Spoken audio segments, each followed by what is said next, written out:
चाहिए कि जामिया मिल्लिया, अगर मैं बात करूँ बीए ऑनर्स पॉलिटिकल साइंस हो या जियोग्राफी ऑनर्स हो, किसी भी तरीके का ऑनर्स हो, चाहे सोशल वर्क हो, चाहे बीए प्रोग्राम हो या एएमयू बीए ऑनर्स हो, history geography political sociology psychology, किसी भी ऑनर्स की अगर मैं बात करूँ तो उसके लिए जेन्युइन होता है कि आपका जो जीके जीएस वाला पोर्शन है वो आपका बहुत अच्छा होना चाहिए। साथ ही साथ जो है रीजनिंग वगैरह तो होना ही चाहिए, लेकिन जीके जीएस अगर मैं बात करूँ करंट अफेयर के साथ रिलेट करके अगर आप करते हैं तो इससे भी आपका एंट्रेंस क्लियर हो सकता है। तो बेसिकली हम लोग भी यहाँ पर सीरीज चला रहे हैं सुपर 30 को लेकर और उसमें बहुत सारी चीज़ों को कवर करने की कोशिश कर रहे हैं।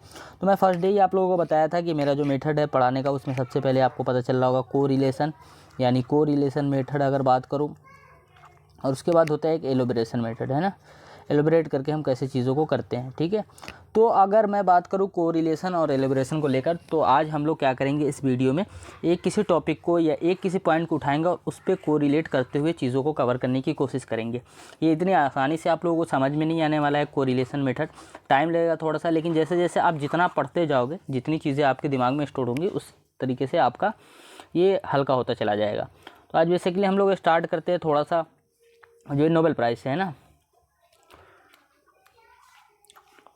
नोबेल से स्टार्ट करते हैं। तो नोबेल प्राइज़ जो है स्टार्ट कब हुआ था, 1901 में स्टार्ट हुआ था, 1901 में स्टार्ट हुआ था। नोट्स बनाते रहिएगा, नोट्स जो है शॉर्ट्स नोट्स ज़रूर बनाइएगा। शॉर्ट नोट्स से आपका ये फ़ायदा होगा कि बार बार जो आपको रिवीजन का दिक्कत नहीं होगा, कहीं भी ट्रैवल कर रहे हैं, कहीं भी कुछ भी कर रहे हैं, आपका नोट्स बनता रहेगा, आप उसको लेके चले जाएंगे, आप उसको रिवाइज़ कर लेंगे। तो अगर मैं बात करूँ नोबेल प्राइज़ की, तो स्टार्ट हुआ था 1901 में, 1901 में नोबेल प्राइज़ स्टार्ट हुआ था। ठीक है, स्टार्ट तो हो गया ये। अब उसके बाद जब स्टार्ट हुआ तो याद रखिएगा कि 5 फील्ड्स में ये नोबेल प्राइज़ स्टार्ट हुआ था। कितने फील्ड्स में, 5 फील्ड्स में। उसके बाद अगर बात करूँ 1968, तो इस ईयर एक और फील्ड को ऐड किया गया। तो ओवरऑल जो है नोबेल प्राइज़ 6 फील्ड में दिए जाते हैं। 5 फील्ड्स ये कौन कौन से थे, ठीक है, और ये एक फील्ड कौन सा था, अब इस पर हम लोग डिस्कस कर लेते हैं। अगर मैं बात करूँ तो ये 5 जो था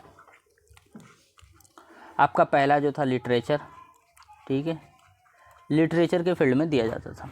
दूसरा जो आपका था फिजिक्स के फील्ड में दिया जाता था। तीसरा आपका जो था केमिस्ट्री के फील्ड में दिया जाता था। चौथा जो आपका था मेडिसिन या बॉडी फिजियोलॉजी जो है होता है उसके लिए दिया जाता था। मेडिसिन हो गया, लिटरेचर हो गया।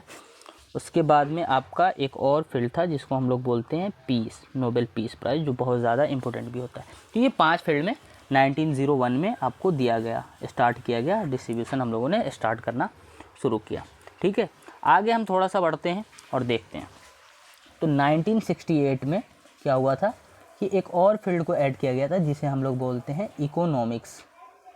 इकोनॉमिक्स वाले फील्ड को हम लोगों ने ऐड किया, 1968 में इकोनॉमिक्स फील्ड को ऐड किया गया। ठीक है, यहाँ तक आप लोगों का क्लियर होगा कि 1901 में नोबेल प्राइज़ स्टार्ट होता है, जबकि 5 फील्ड में हुआ था। 1968 में इकोनॉमिक्स को ऐड किया गया, ये 5 फील्ड हो गया। ठीक है, अब यहाँ पर ये देखिएगा, मैं सारी चीज़ें आपका कवर नहीं कराऊंगा। यहाँ पे नोबेल पीस प्राइज़ से रिलेटेड अगर बात करूँ तो फर्स्ट रेसिपिएंट भी देख सकते हैं, फिजिक्स का फर्स्ट रेसिपिएंट देख सकते हैं, केमिस्ट्री के भी फर्स्ट रेसिपिएंट को देख सकते हैं। यानी ओवरऑल जो 5 फील्ड में नोबेल प्राइज़ मिला था 1901 में, वो कौन कौन लोग थे उनके बारे में आप अगर देख लेंगे तो आपके लिए बहुत अच्छा रहेगा। आगे बढ़ते हैं थोड़ा सा। इंडियन कॉन्टेक्स्ट में अगर मैं बात करूँ तो 3 पॉइंट याद रखिएगा। First recipient of Nobel prize, first Indian recipient of Nobel prize अगर बात होती है तो रविन्द्रनाथ टैगोर का नाम आता है। First Indian recipient of Nobel prize था। ओवरऑल एशिया के फर्स्ट रेसिपिएंट थे ये। ठीक है, इनको लिटरेचर के फील्ड में मिला था। वहीं अगर बात करूँ फिजिक्स के फील्ड में, तो फिजिक्स के फील्ड में सीवी रमन को मिला था। ठीक है, सीवी रमन को मिला था। अब यहाँ पे 2 चीज़ें हमारे सामने निकल के आता है, और तीसरा एक और हम लोग देख लेते हैं। पीस में जो था मदर टेरेसा होता है ना, और 3 चीज़ें यहाँ पर अब हमको मिल गई। 3 चीज़ें, Rabindranath Tagore, CV Raman, mother Teresa. अब इसको हम कोरिलेशन करने की कोशिश करते हैं। देखो यहाँ से मेरा नोबेल प्राइज़ अभी बहुत अच्छा खासा लेक्चर जा सकता है, लेकिन हम लोग उसको कंटिन्यू नहीं करेंगे और यहाँ पर हम लोग कोरिलेशन थोड़ा सा बस देखेंगे। ठीक है, सबसे पहला जो है रविन्द्रनाथ टैगोर। रविन्द्रनाथ टैगोर के बारे में अगर बात की जाए तो ये एक मतलब दार्शनिक थे, या ये कह सकते हैं फिलोसोफर थे, राइटर थे, जिनके बारे में था कि गीतांजलि के राइटर ये। ठीक है, साथ ही साथ जो है रविन्द्रनाथ टैगोर ऐसे व्यक्ति थे जिन्होंने अपने इंडिया कंट्री के साथ साथ कई ऐसे कंट्रीज़ है जिनके लिए इन्होंने नेशनल एंथम लिखा है, जिसमें पहला नाम आता है बांग्लादेश। ठीक है, उसके बाद में आपका आता है कोरिया, ठीक है। इन सारी चीज़ों को आप लोग देख लीजिएगा रविन्द्रनाथ टैगोर के बारे में। अब रविन्द्रनाथ टैगोर के बारे में देख लीजिए, कब इनका डेट ऑफ बर्थ था, ठीक है, कब डेट ऑफ बर्थ था, कहाँ हुआ था, कहाँ से थे, ये सारी चीज़ें आप इसके बारे में देख लीजिए। बेसिकली आपको रविन्द्रनाथ टैगोर के बारे में किन चीज़ों को कवर करना है, तो रविन्द्रनाथ टैगोर के बारे में आपको उनके लिटरेचर वगैरह को फोकस करना पड़ेगा कि इनके बुक्स जो भी हैं उस बुक्स के बारे में आप जाके देखिए कि ये कौन कौन से बुक्स के राइटर थे। मैं यहाँ पे सारी चीज़ें नहीं बताऊँगा, पहले ही बता दिया, लेकिन एक ओवरव्यू दे रहा हूँ कि कैसे आप नोट डाउन कर सकते हैं, कैसे नोट्स बना सकते हैं।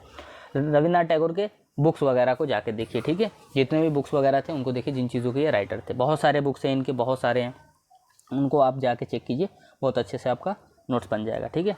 उसी तरीके से था सी.वी. रमन। सी.वी. रमन जो है, अब यहाँ पे अगर मैं बात करूँ तो सी.वी. रमन जो थे फिजिक्स के फील्ड में थे, यानी साइंटिस्ट थे बेसिकली ये, है ना। फिजिक्स में इनका बहुत ज़बरदस्त कॉन्ट्रीब्यूशन है, इंडियन थे, ठीक है। और 2-3 चीज़ें पॉइंट इसके बारे में मैं बता देता हूँ। फर्स्टली तो ये first recipient of Bharat Ratna जो था, है ना, भारत रत्न में थे 1954 में जब भारत रत्न स्टार्ट हुआ था, तब उसमें इनका भी नाम था, सी.वी. रमन का भी, ठीक है। तीसरी चीज़ ये है, इन्होंने रमन इफेक्ट का डिस्कवर किया था, ठीक है, रमन इफेक्ट का डिस्कवर किया था। इस रमन इफेक्ट की वजह से ही इनको नोबेल का फिजिक्स के फील्ड में नोबेल मिला था। इसके बाद हुआ 1954 में जब भारत रत्न स्टार्ट हुआ तो इनको भारत रत्न से भी सम्मानित किया गया था। 3 लोग शामिल थे, उसमें सी.वी. रमन भी थे, ठीक है। उसके बाद थोड़ा सा और आगे बढ़ते हैं। अब भारत रत्न आया यहाँ पे अपना 1954, है ना, भारत रत्न अवार्ड आया। थोड़ा सा भारत रत्न के बारे में देखिए। अब यहाँ पर भी अभी रविन्द्रनाथ टैगोर पे भी अच्छा खासा चल सकते हैं, वहाँ पर सी.वी. रमन के बारे में भी अच्छा खासा चल सकते हैं। अभी मदर टेरेसा अपना बचा ही हुआ है, लेकिन यहाँ पर हम लोगों सी.वी. रमन पे कर रहे थे कि भारत रत्न आ गया। भारत रत्न भी इंपॉर्टेंट है। Highest civilian award of India जो है इसी को बोला जाता है, ठीक है। Highest civilian award of India जो है इसको ही बोला जाता है। 1954 में स्टार्ट हुआ था, ठीक है। और इसका सिंबल जो है पीपल का जो है पत्ता होता है, वो आप लोगों को पता ही होगा, है ना। ये सारी चीज़ें इतना नहीं पूछता है, लेकिन हाईएस्ट सिविलियन अवार्ड है इंडिया का, ये पूछ सकता है। First recipient of Bharat Ratna पूछ सकते हैं। स्पोर्ट्स के फील्ड में फर्स्ट पर्सन कौन थे जिसको मिला था, तो सचिन तेंदुलकर थे, ठीक है। उसके बाद अगर बात करूँ वुमेन की बात करूँ तो इंदिरा गांधी थी। वही अगर बात करूँ फर्स्ट फॉरेनर जिनको भारत रत्न मिला था, तो उसमें 2 लोगों का नाम आता है, नेल्सन मंडेला, उसके बाद खान अब्दुल गफ्फार खान के बारे में आता है, जिनको हम लोग फ्रंटियर गांधी भी बोलते